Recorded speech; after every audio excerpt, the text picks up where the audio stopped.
Hello all and welcome to my channel Avantika Shastra है। और आज का ये वीडियो है डेट्स पे, बेसिकली लोन्स पे। आज के टाइम पे लोन लेना एक बहुत ही कॉमन बात हो गई है और लोग अपनी नीड्स के हिसाब से लोन लेते रहते हैं। कई बार लोग बहुत सारे लोन्स ले लेते हैं, उनकी डेट्स बढ़ जाती हैं और फिर उनको समझ में नहीं आता कि वो क्या करें या उसको कैसे चुका पाएँ। तो कुंडली में क्या स्थित होती है आपकी डेट्स की, ये वीडियो उसी के बारे में है। अक्सर जब लोग लोन लेने जा रहे होते हैं तो मैंने अपनी रिसर्च में देखा कि 6th हाउस में या तो 6th हाउस का लॉर्ड ट्रांजिट कर रहा है या फिर कोई एक पापक ग्रह ट्रांजिट कर रहा है। अब अगर वो पापक ग्रह शनि है तो याद रखिएगा कि शनि अगर 6th हाउस में ट्रांजिट कर रहा है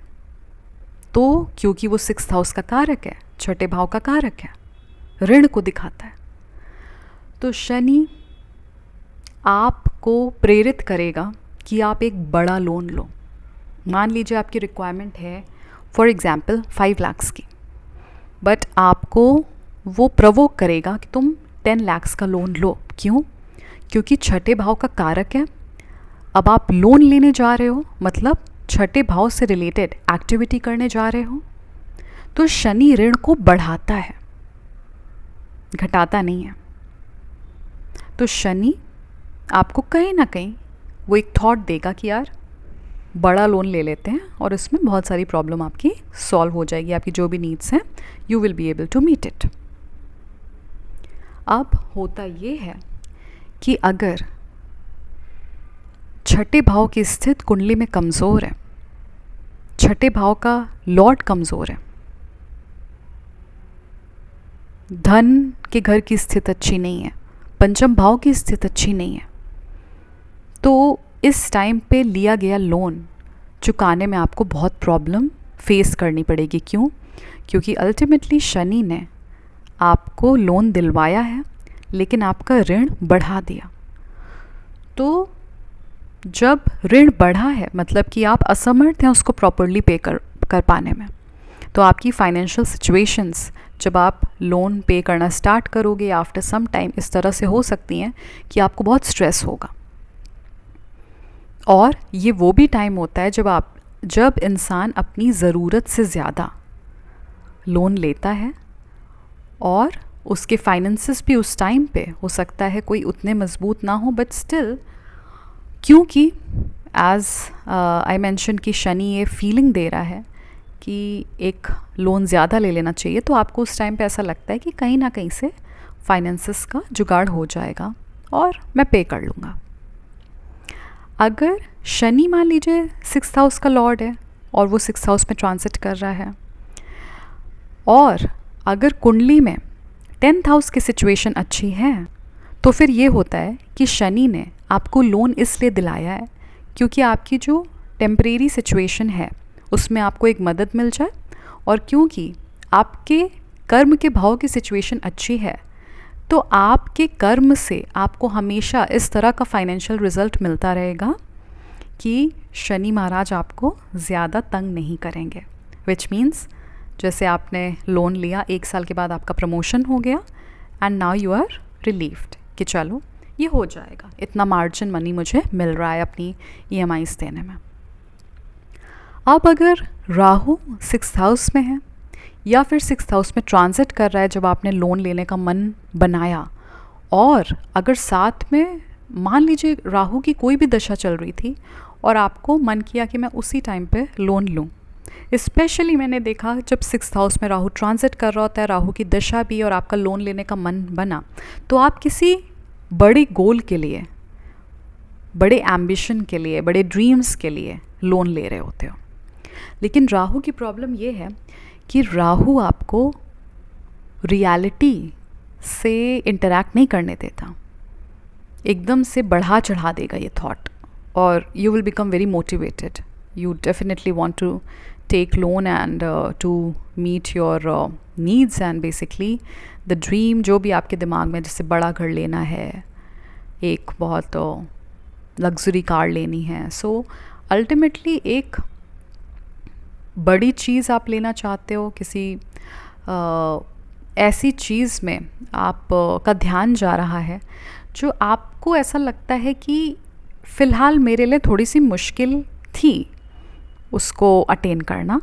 लेकिन क्योंकि मैं लोन ले लूँगा, वो एक मटीरियलिस्टिक आपका ड्रीम है, तो लोन ले लूँगा तो यहाँ पे तो मैं ख़रीद ही लूँगा लोन से। लेकिन राहु वही करता है ना कि आपको फ्यूचर का एक एस्टिमेशन नहीं दे रहा है, वहाँ से उसने आपको डिस्टेंट कर दिया है, क्योंकि क्लाउड करता है ना जजमेंट, ब्लर करता है आपका विजन। असेसमेंट जो है वो उस प्रेजेंट लाइफ सिचुएशन को लेकर है ही नहीं, ना फ्यूचर को लेकर है। तो अगर ऐसा है, जैसे जिन लोगों का राहु ट्रांजिट कर रहा हो 6th हाउस में, जब उन्होंने लोन लेने का मन बनाया प्लस राहु की दशा चल रही थी, they should always do one thing, they should check whether they have a backup or not. Let's say they are willing to invest in a new house or maybe they want to buy a home loan or something, तो उनको ये देखना चाहिए कि यार मेरे पास कोई ज़मीन है कि नहीं, कोई प्रॉपर्टी है कि नहीं, कि अगर मैं नहीं दे पाया इन केस लोन तो मेरे पास बैकअप है, उसको बेच के या कुछ भी करके मेरे पास पैसा आ जाएगा, या मेरे पास उतना सिक्योरिटी मनी है, या पेरेंट्स हैं, किसी का सपोर्ट है, एनीथिंग। क्योंकि राहु के अंदर टेंडेंसी है धोखा देने वाली। तो मान लीजिए कल को अगर आपकी जॉब, बिजनेस, किसी भी चीज़ से आपका जो फाइनेंशियल फ्लो है वो कम हो रहा है, तो एटलीस्ट एक सिक्योरिटी के सेंस पे आपके पास बैकअप है, तो उससे आप अपने लोन को चुका पाएंगे। देखिए, लोन को चुकाने की जो क्षमता है वो मंगल ग्रह दिखाता है, मंगल ग्रह से डिफाइंड है, और मंगल ग्रह की स्थित कुंडली में ये बताती है कि कोई अपने लोन को, अपनी डेट्स को किस तरह से क्लियर कर पाएगा, केपेबल होके या इनकेपेबल होके। इनकेपेबल, आप इतने सफिशिएंट नहीं हो, स्ट्रेस आएगा, फिर आपको समझ में नहीं आएगा कि कैसे मैं इसको चुकाऊं। मंगल की मजबूत स्थित ये दिखाती है कि आप ऋण चुकाने में हमेशा समर्थ होगे, लेकिन मंगल की ऐसी मजबूत स्थिति नहीं होनी चाहिए कि उसके ऋण वाले भाव में ही नीच की दृष्टि जा रही है। रिमेंबर, मान लीजिए किसी का 12th हाउस में मंगल उच्च का है, तो वो छठे भाव को नीच दृष्टि से देखेगा। एंड या मान लीजिए मंगल तीसरे भाव में है खुद की राशि का, तो छठे भाव को नीच दृष्टि से देखेगा, तो आदमी एकदम से पराक्रम कर सकता है लोन लेने का, एकदम से स्पीडली ले लिया, लेकिन जब उसको चुकाने की बात आई तो वहाँ पे प्रॉब्लम्स थी। तो ये भी देखना ज़रूरी है कि मंगल की मजबूत स्थिति, मैंने दोनों स्थिति दी आपको, जब मंगल मेष राशि का था और एक में जब मंगल मकर का है, उच्च का है 12th हाउस में, और मंगल अपनी राशि का है ये 3rd हाउस में, तो वहाँ से नीच की दृष्टि जा रही है छठे भाव पे। तो अब यहाँ पे तो आदमी बोलेगा कि अरे मंगल की तो स्थिति अच्छी है, तो मैं तो ऋण चुका ले जाऊँगा। नो, छठे भाव में नीच की दृष्टि नहीं जानी चाहिए, क्योंकि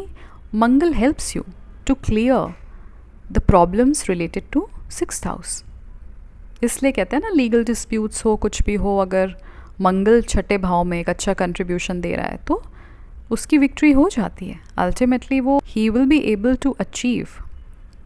what he wants out of dispute, out of any odd situation. दूसरा,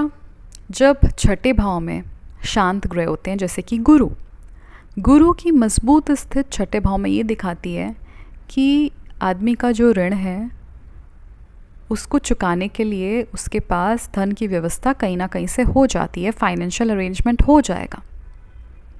बिकॉज गुरु धन का कारक ग्रह है, 6th हाउस में मजबूत स्थिति में है, मतलब यहाँ पे आपके लोन्स को लेकर कहीं ना कहीं, डेट्स को लेकर वो प्रोटेक्शन ऑफर कर रहा है। गुरु का काम है प्रोटेक्शन ऑफर करना, so it will protect your mind from any problem which you can experience through your own debts. तो धन का कारक ग्रह है, तो कहीं ना कहीं ऐसे पर्सन का, अगर इसने लोन लिया है तो धन का अरेंजमेंट हो जाएगा। और ऐसे ही लोग होते हैं कि कभी कभी ये अपनी पर्सनल एसोसिएशंस में जैसे पैसे मांग लेते हैं कि भाई मेरे को इतना दे दो, मैं तुमको ये इतना इंटरेस्ट देता रहूँगा, तो इनको ईजी मिल भी जाता है कहीं ना कहीं से पैसा। अगर बुध है किसी का छठे भाव में या ट्रांजिट कर रहा है लोन लेते टाइम एक मजबूत स्थिति में, तो होता ये है कि ऐसे लोग अपना लोन जो बाय कर रहे हैं उसको चुकाने के लिए इनके पास कोई ना कोई एक एडिशनल इनकम होगी, जैसे कि रेंटल इनकम इनकी आती है। अब इन्होंने लोन ले लिया क्योंकि वो इस इनकम को नहीं टच करना चाहते थे, या लेट्स से कि उतना सिक्योरिटी मनी नहीं था, लेकिन फिर भी इनको ऐसा लगा कि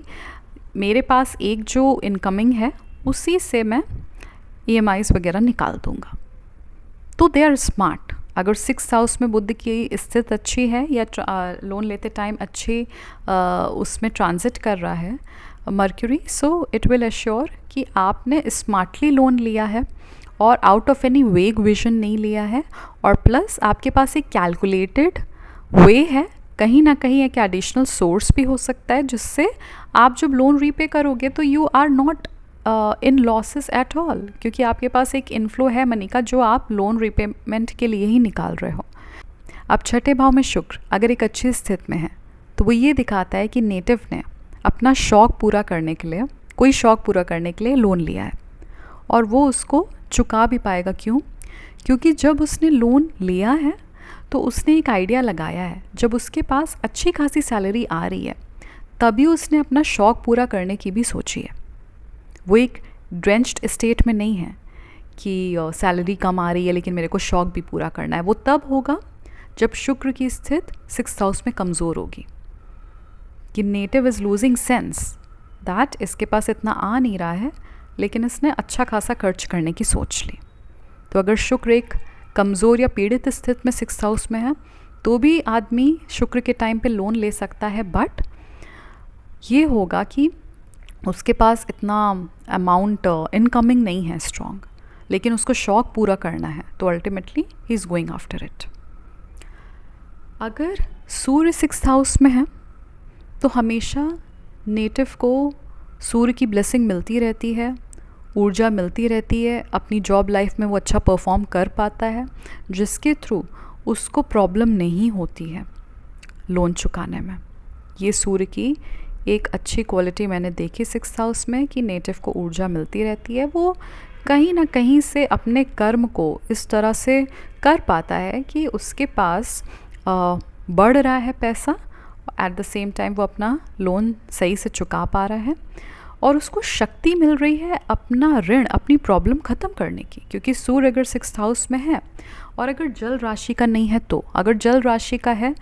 तब यहाँ पे कंक्लूजन डिडक्शन बहुत डिफरेंट हो जाता है। लेकिन अगर जल राशि का नहीं है, अगर नीच का नहीं है और इसके अलावा किसी भी राशि का है, तो मैंने अक्सर देखा कि भाई सूर्य आपको आशीर्वाद दे रहा है अपने ऋण को ख़त्म करने का और उसको कम करने का। तो you are not in problem when you take loans, but या you still need to be little watchful of what decisions you are taking. Ketu की स्थिति लोन को लेकर छठे भाव में अच्छी मानी गई है, लेकिन इसमें ये देखना बहुत ज़रूरी है कि गुरु की क्या स्थिति है। जिन भी लोगों का छठे भाव का केतु है तो उनका गुरु किस स्थिति में है। मान लीजिए किसी का गुरु 12वें घर में है, पीड़ित अवस्था में है, तो होगा ये कि आपके पास लोन चुकाने का अमाउंट है तो, लेकिन आपका ज़्यादा से ज़्यादा धन बर्बाद हो जाएगा लोन को चुकाने में अगर गुरु की स्थिति कमज़ोर हो गई तो, या पंचम भाव की स्थिति कमज़ोर हो गई। देखिए एक चीज़ देखिए कि 5th हाउस जो है वो 6th हाउस का लॉस है, क्योंकि 6th हाउस से 12वें है। तो पंचम भाव की अगर स्थिति बहुत ख़राब है, पंचम भाव के लॉर्ड की स्थिति बहुत ख़राब है, और आप ये देख रहे हैं कि छठे भाव में इस तरह के प्लैनेट्स जैसे कि मंगल है, सूर्य है, इनकी अच्छी स्थिति नहीं है, तो नेटिव को लोन चुकाने में प्रॉब्लम्स होती हैं। तो जब भी आप एक बड़ा लोन प्लान कर रहे हैं, आप बाय करने जा रहे हैं, it is always advisable that you consult a good astrologer so that you have an overview कि आप जो अभी कर रहे हैं उसका एज पर योर कार्मिक सिचुएशन, योर कार्मिक डेट्स, इसका इस पे क्या इम्पैक्ट होगा। कहीं ऐसा तो नहीं है कि एक बड़ा लोन लेते ही आपकी कार्मिक डेट्स बहुत ज़्यादा एक्टिव हो जाती हैं और वो सफरिंग का मोड आने लगता है। So it's always advisable when you are buying a loan that have some fair idea by consulting a good astrologer. तो आई होप ये वीडियो आपको पसंद आया होगा, हेल्पफुल लगा होगा, और अगर हेल्पफुल लगा हो, अच्छा लगा हो तो प्लीज़ इसको लाइक करिएगा, फ्रेंड्स फैमिली सबके साथ ही शेयर करिएगा। और अगर आपको मुझसे कंसल्टेशन चाहिए ऑफलाइन या फिर ऑनलाइन तो आपको वीडियो के डिस्क्रिप्शन में मेरे कॉन्टैक्ट डिटेल्स मिल जाएंगे, आप वहाँ पे मुझसे कॉन्टैक्ट कर सकते हैं। I see you very soon, please take care.